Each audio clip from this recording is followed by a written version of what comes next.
Ọhaneze ndị Igbo ekenekwa m unu, biko ekenekwa m onye ọbụla nene biko na ama m na unu na-anụ ihe na-akpọtụ n'efere mbụ onye ọbụla na-asị Fada Mbaka Ebuka Obi gidigidi ọ na-akpọtụ. Hey! Na anyị were this energy a kịta anyị ji ataki okwu anụ nwa kịta eweli ya banye ebe Maazị Nnamdi Kanu nọ. Hey! Ịma na next court case Nnamdi Kanu bụ this February anụ nọ n'ime. Ọ ya apụtanụ anyị were energy a kịta anyị ji channel ya dada ilu anyị na-asị Nnamdi Kanu gidi.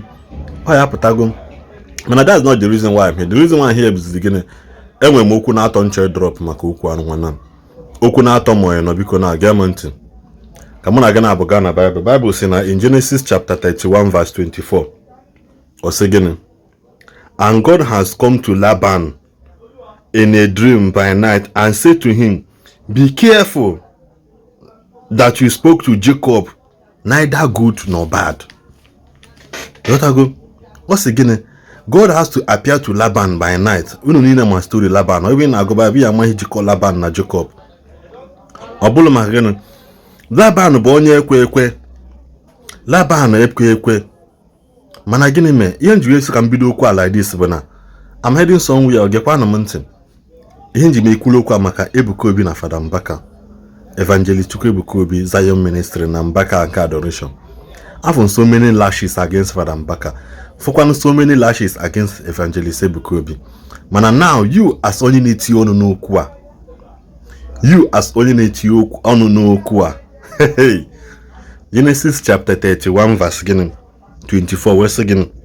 That God has to appear to Laban in the night. See, be careful the way you talk to Jacob, whether for good nor nor for bad. Be careful the way you talk to people. Be careful the way you chew on again.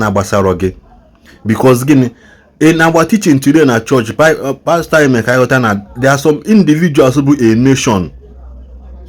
Who become a nation. People like Abraham, Jacob, Isaac, they became a nation. If you have your opinion over something, now let's go back to that the same Genesis. Now the same Genesis chapter 30 verse chapter 31 to to us again to 29 us again. It is a Laban now replies Jacob after Hannah meet go after it shall one and nanlo obe meet Jacob we say again. It is in my power to do you harm, but the God of your fathers spoke to me last night, saying, be careful that you spoke to Jacob, neither good nor bad. Laban has to testify to Jacob, where it is in my power to do you bad. And Bob naturally here. Matter if it's in your power, and Bob naturally against somebody. Bob naturally on a scandal abasaroge. Bob naturally on ni hobona deanga. Makwa mano de na Bible. Laban have to confirm to Jacob, say, it is in my power. I have the power to do you bad. But again, the God of your father, who is the God of his father again? Abraham. The God of his father appeared to him in the dream of the night. So this thing also told you that because I've got so many arguments and I said the God of Onyenka, the God of Onyenka, Makwamano de Walubo Chindin Nanai Hafelo in Isiagu. Chindin Nanai Hafelo. Bible now even Laban has to confirm that the God of his father have to appear to him in the night. Say now, he should be careful. You will not make Jacob, whether is it for good, nor for bad. It goes about go for how the story ended. Okumwebolo again. In it, you know, here Fada Mbaka and Evangelist Ebuka Obi Neje. If you on your own understanding, you say man at I believe in God, the Holy Catholic Church, the communion of saints. The communion of saints being given, the communion of brotherhood, the communion of saints, the resurrection of the body. Amen. mana ifuzi ebe nwanne na nwanne nwe ka si wee nweta one or two things dị ka ọla ha begin lack of understanding ịmakwa ama on your own part kwesịrị san sị na nna ihe anụnwa melugbo the eye of Eli is becoming to go dim. The eye of Eli is becoming to go dim. That is why again God needed to speak to Samuel, and when God was calling Samuel in the house of Eli, Samuel keep running to Eli and say nna ogwa na akpomosia olu ogwa na akpom olu o we si nna on na akpo gi nke yito si nna speak that I am listening. All these things may in the house of Eli. Why didn't Eli hear that voice mbo na akpo Samuel? Eli did not hear it because the eye of Eli is becoming dim. I'm speaking in proverb. I'm speaking in proverb. Even if the eye of Eli is becoming dim, Eli is the same person that directed Samuel. When John the Baptist, after John the Baptist anointed Jesus, and that voice came, "This is my beloved son." Aqua John the Baptist no Leah. "This is my beloved son, in whom I am well pleased." But hear ye him. After all said and done, when John the Baptist by na prison, or says because CJ Eliozina, onya no abuzikwa Messiah and one, or should we expect another? Because no for Leah Kalelia. No for Leah Kalelia. So don't be surprised, no, they hand one. I'm not telling you people no couldn't be down. I'm quoting you directly from the Bible. Then back to Anumanu Benunu Biabana Dragi. Yeah, that's why evangelist because we are say Kademez na video na church ya onye bata church na dina do safone. Yes, all the more like that. The same Bible and I go say, "And the house of my father shall be called a house of prayer, not house of entertainment, not house of TikTok." Nduguna ye have only house some only Muslim obona na bauna ekpele, despite the fact they pray 5 times a day. Obanuna ekpele ha well recording device TD. Even if their malam is preaching, you will not hear it from them. Obunu na ekpele 5 times a day. You record po hand channel neti on internet. You can drag 5 times a day. But have you seen them complain? Bible give you a guideline of what to do. Pray without ceasing. Which means pray at your own choice. I don't know go there by no. Oh, when don't know rainy season. Oh, when don't know do milli. Oh, when don't know coach. Oh, when don't know snow. Or say again, pray without ceasing. Eya ku say the game. So chukubonye said the mother exam. Near a guideline to follow. Being this Bible no. Follow it. He hodele genamma. Say record is in here na church. Yes, say record in here na church.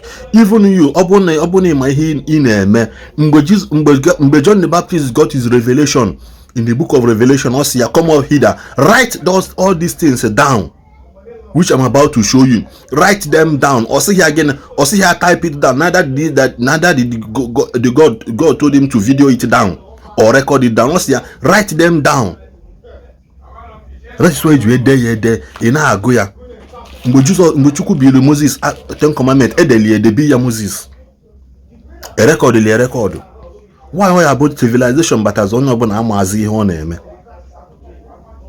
onye ọbụla amazi ihe icho ịba chọọchị mmadụ ịbịa chọọchị bịa na iche ịbịa ekpele come there serve God, keep your phone aside. The reason why you see record that we have, what if ịbịa wa na church na all on the arrange begida video ha tin internet si na na-eme arrange na church while na-enwe ndị appoint na mbụ na ndị bụ gịnị media department, ushering department, workers department, cleaning department again ekele ọlụ eke oburu ofu ụzọ ka esi abata temple oburu ofu ụzọ ka esi abata temple why Jesus ji wefuo na temple mgbe ya na nne na nna ya bịara na that temple mgbe aka ebe chụọ aja n'ụlọ ụka Jesus ji wefuo at the end of the day chọtazie in the midst of ndị tọrọ ya ebe ọ na-agba ha ajụjụ o mere na Bible mana unu ada agụta nke a bulie n'uche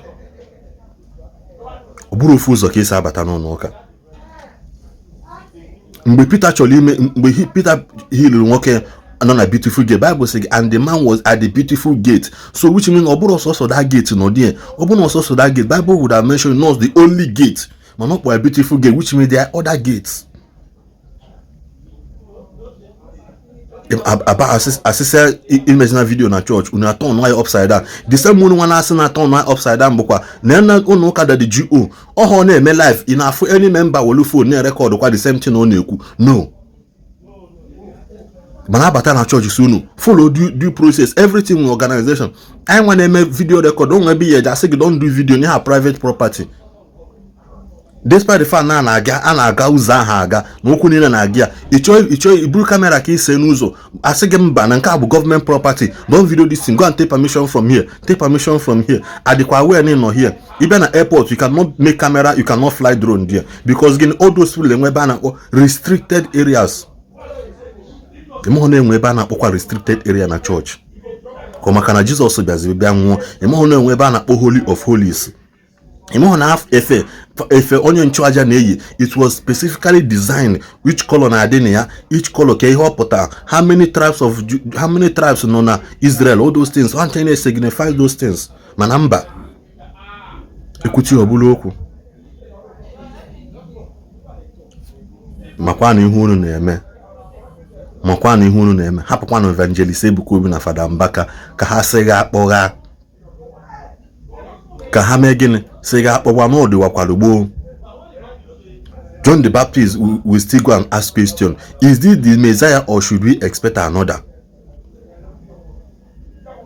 Eli still have to caution Samuel, say Anna, that voice spoke again, say Anna, speak for your servant is listening.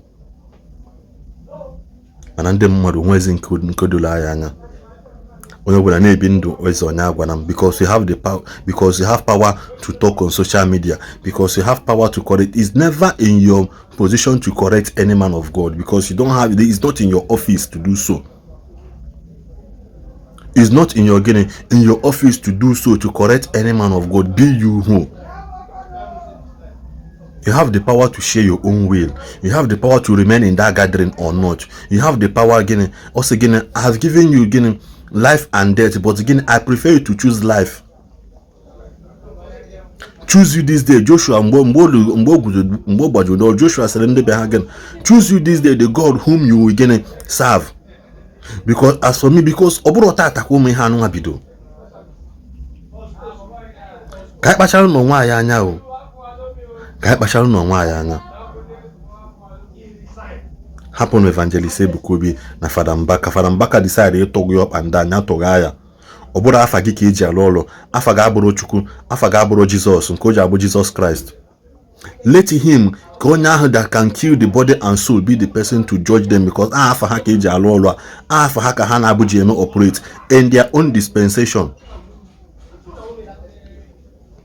Esi na Mbaka dey insecure. Yes, nyanya bu na dey insecure. It's one evangelist Ebuka Obi kwutere. Yes, but let there be that correction in ya say na obu no ikpopụta family and no na aga kpopụta he discuss bedroom something in public. I believe he has started stopping those things or him man complaining before. Mana eziokwu a na-ekwu nke machitale gị isi kpọta onye aka igwe maka na agwa gị eziokwu. Selo okwu unu meso na omume m. O ihe ekwuru ekwu dị ha. Igecha video na nwalisi ya mutawa no Twitter na ya. Ina asikwa na emege nka na eme. Nje check other churches. Or father na eme preaching, ina agba father video na Catholic church. Or gini which now kan gwa o nwere ihe mere mgbe John Suleiman bụ amụma na church ya na awuchi. O si na somebody no here na ezigi gị bịa agba ya egbe. N'ihi na eche ka service end there. Now for you to live long na obo na pụtara obeba surrender egbe ahụ na ibi na agba na ya nwu n'ụzọ. The person have to come out. Immediately the person bido pụtawa.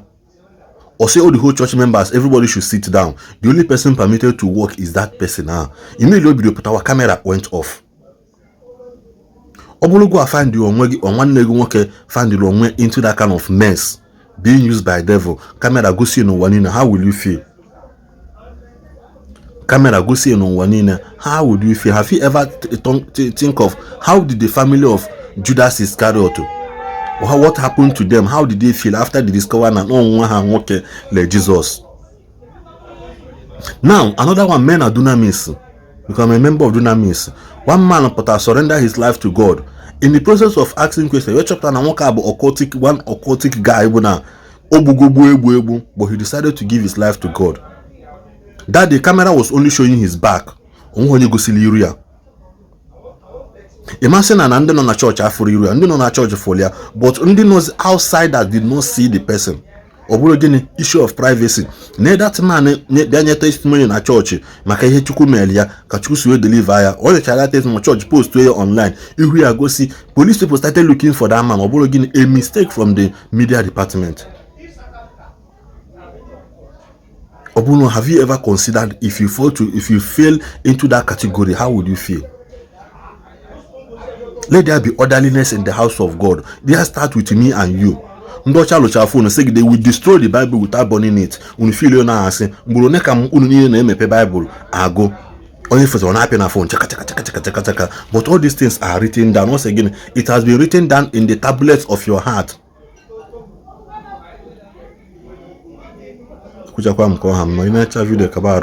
Share